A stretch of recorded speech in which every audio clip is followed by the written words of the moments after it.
Hey everyone, Mr. Happy here, and welcome to my guide to Machinist in Final Fantasy XIV PvP. We'll be specifically looking at patch 6.1, so if you're watching this on a later patch, just know that the actual damage values or effects may have changed, and if it's significant enough, I'll probably make a follow-up video. In this video though, I'll be focusing on explaining what each ability does, showcasing some combos and when to use them, and providing some general tips for playing the job, especially in the rank scene. So first, let's look at Machinist's PvP kit. Their basic skill is Blast Charge. This attack incurs a short cast time before firing a single target shot for 4,000 damage. You can still move during the cast, albeit at a reduced speed. Use this when waiting for combo setups or when your other options are exhausted after a fight. Now, every shot of Blast Charge also provides 1 stack of heat. At 5 stacks, the Machinist becomes overheated, and Blast Charge will change to Heat Blast. This attack deals 6,000 damage per shot, has no cast time, and only has a recast of 1.5 seconds. At most, you're going to get 3 of these off in the duration of 1 overheat.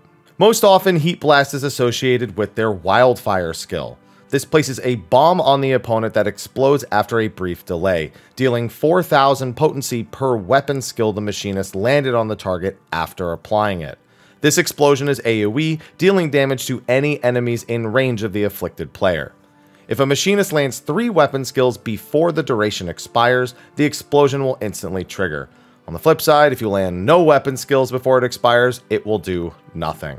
While most people think to use Heat Blast to trigger Wildfire, you'll learn in this video that there are tons of options for optimizing Wildfire burst windows. Another basic weapon skill they have is Spread Shot. This attack is instant and deals 4,000 damage in a cone towards the target enemy. It also knocks back any target's hit, making it great for pushing enemies back off of you or off the crystal point. Additionally, if you hit only 1 target with Spread Shot, it actually hits twice, dealing 8,000 damage total to the target. While most may think to use this for disengage or just to pester people with the knockback, I'll be showcasing some great alternatives to use it on later in this video. Just bear in mind the cooldown. The next 2 skills we have to speak about in conjunction. First are Machinist tools. This single weapon skill button rotates between 4 different skills in a set order. Upon spawning in or respawning after being KO'd, the first tool will always be Drill, followed by Bioblaster, Air Anchor, and Chainsaw, before finally looping back to Drill and starting the rotation over. Each skill has their own effects, and you must use the one you are on to advance to the next available tool.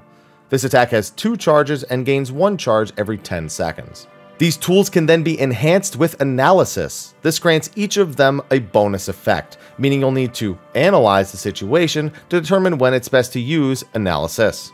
This also has 2 charges, but the recharge rate is only once every 20 seconds, so you'll need to be more careful in considering how you use each of your Analysis stacks. So now for the tools themselves. First is Drill. This deals 9,000 damage to a single target. Under the effect of Analysis, the damage is doubled up to 18,000 damage. More importantly, this attack goes through enemy guards.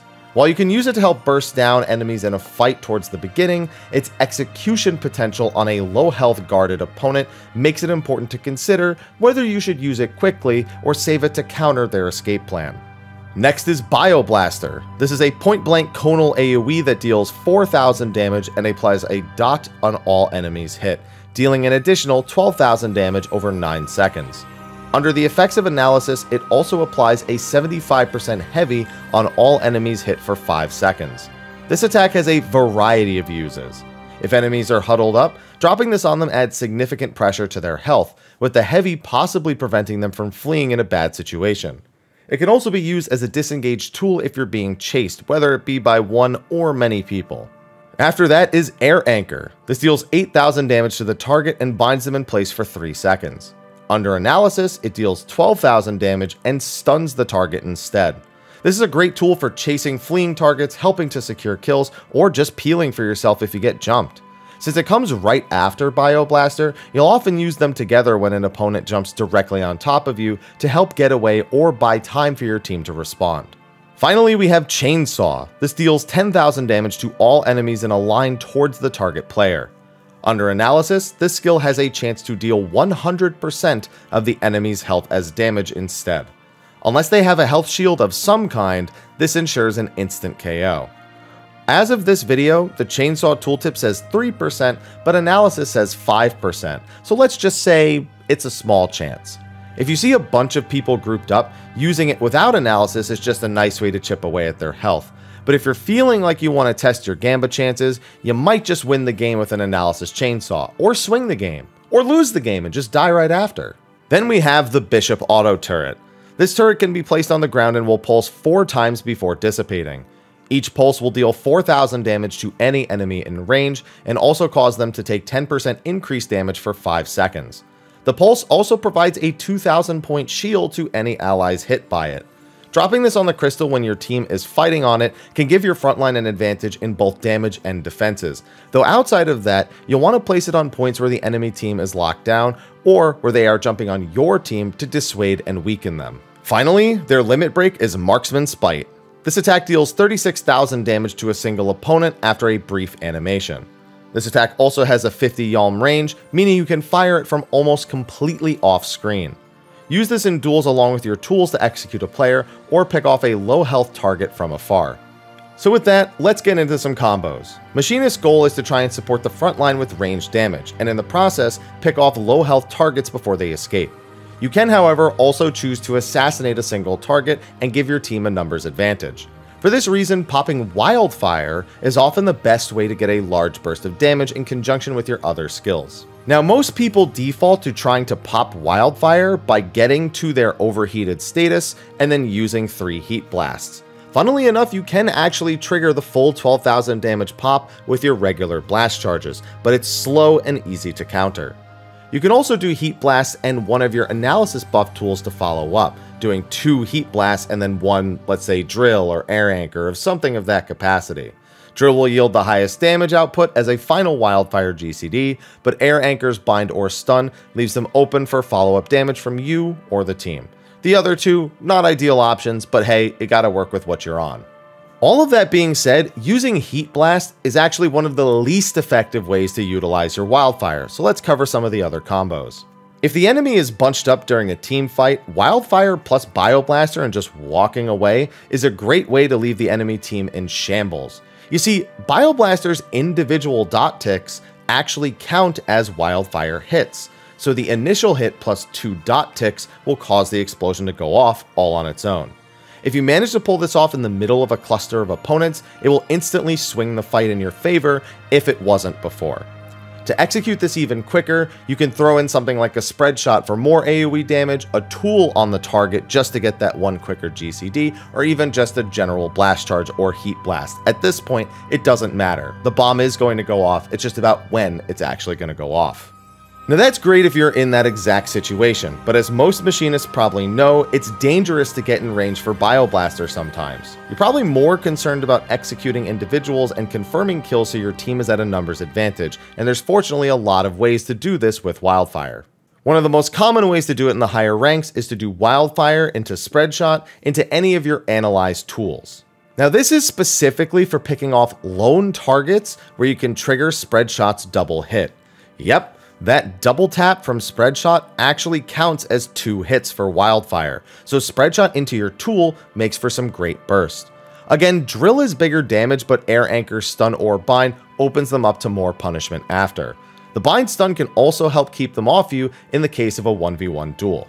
Finally, you can combine that Wildfire combo with your limit break to completely execute a guardless or unsuspecting target. Wildfire into Spread Shot into analysis air anchor into your limit break, and they are almost certainly going to be dead. The damage from the air anchor plus Wildfire is significant, and the stun prevents them from healing before the limit break damage. Just note that if they guard before Wildfire goes off, to save the air anchor until after the guard goes down, before then executing them. You can also use drill for this combo, or really any of the tools, but air anchor is likely to yield the greatest success. If you're lucky and someone doesn't notice, you can often just drill into Marksman Spite on a squishier target to kill them off, especially if you notice they don't have 2500 MP in order to use Recuperate. At the very least, they will have to completely leave the fight, or a teammate might be able to confirm the kill for you. All of these combos are also enhanced by your Bishop auto turret, so try to apply the debuff on your prey if you can get them to stand in it. Against the melee, it's not a bad idea to just drop the turret right under your feet, both making use of the repeated shields and attempting to force them to get the debuff for an easier execution of the combo. As for general tips, Machinist is a job that requires a constant balance of stepping into and out of fights. This is largely due to Bioblaster being required to move down the list of tools, so ensure to be ready for Purify or Guard when you step forward in order to use it. If your team is fighting a very direct fight, with melees against melees and range support from behind, I highly advise you actually look for a flank on an enemy squishy. The surprise damage from the wildfire combos often force players to instantly retreat, or can allow your front lines to instantly peel off and finish the weakened target. If your enemy ranged are closer to the front of the fight, however, the AoE of your Bishop, Bioblaster, Wildfire, and potentially Spreadshot can completely wipe out enemy teams. Remember this especially for overtime. It helps that Air Anchor immediately follows, so if you're going to play like this, keep that second charge ready to prevent players from running to nearby potions or to just hold them down so your team can finish them. In general, when looking at Wildfire, do your best to think ahead, but don't hold onto your tools for too long. Sitting on 2 charges is wasting total uses across the entire match, so look for opportunities to be proactive with your Wildfire combos depending on which of your tools is available. If you're on Bioblaster, but you think you might get a limit break soon, get rid of the Bioblaster so you can get ready for an Air Anchor combo. If you're on Chainsaw and you don't really think you're going to go for the one shot, but you know that drill is going to be handy in the next fight, get through it. Make sure to hit as many targets as possible to be efficient, but make sure you get to that drill and save an analysis for it. It's case to case, and that's kind of the whole point of PvP, I believe. Now, if someone jumps on you as a Machinist, there really isn't much you can do except maybe try to win the duel or buy time for your team. And this becomes infinitely harder if you don't have Guard, Purify, or Wildfire. If any one of those 3 are down, you're at a much bigger disadvantage because Machinist just isn't built for this. Unfortunately, using Blast Charge while you're being chased is almost a sure death sentence, since it will slow your movement speed and make it even easier for the enemy to stick to you or for their team to catch up and join their teammates. If you're stuck in a 1v1 situation, drop your turret underneath you and just try to peel with your instance while keeping your opponent inside of it. If you can't actually keep your opponent in one place, for example, if they're a ranged DPS and there's no way they're going to step into the turret, then at the very least, dropping it under you ensures that you get the shield. Other than that, you're just going to have to try to use spread shots, analysis buffed bioblasters, and analysis buffed air anchors to try and deal more damage than them. If you can combine it with wildfire, of course, in any of the combos, you can generally scare somebody off. But other than that, you're just going to have to maybe go for a lucky full health chainsaw to really make them mad. Fortunately, with your limit break, you can actually win almost any duel if you're careful enough. Just make sure you don't accidentally use your limit break on them while they are guarded, or your advantage goes entirely out the window. Also beware of limit breaks that can instant kill you, such as a ninja getting you under 50%, a samurai with chi 10, or just, well, any job that's stronger than Machinist, and there are a couple. Other than that, just try to be cognizant of the situation. It can be kind of scary going for an assassination as a squishy backliner, but if you can get that kill with a spread shot, air anchor, wildfire, or at least get that person to run away from the fight, you can really do a big favor for your front line without actually stepping into the front lines at all. But Bioblaster, man, you know what? I think you've seen what it can do. Just wish it went that way every time. And that's going to be a wrap for my guide to Machinist in Final Fantasy XIV PvP Patch 6.1. Hopefully I won't have to change this anytime soon, but we'll see. Anyway, be sure to like, favorite, subscribe, and share, and I'll see you in the next one. Until then, take care. Hey everyone, Mr. Happy here, and thanks for watching this video. If you enjoyed it, let me know in the comment section of the video below, and be sure to check out some of our other videos, including our beginner's guide to the Crystalline Conflict and our other videos on the channel. Thanks, and I'll see you in the next one.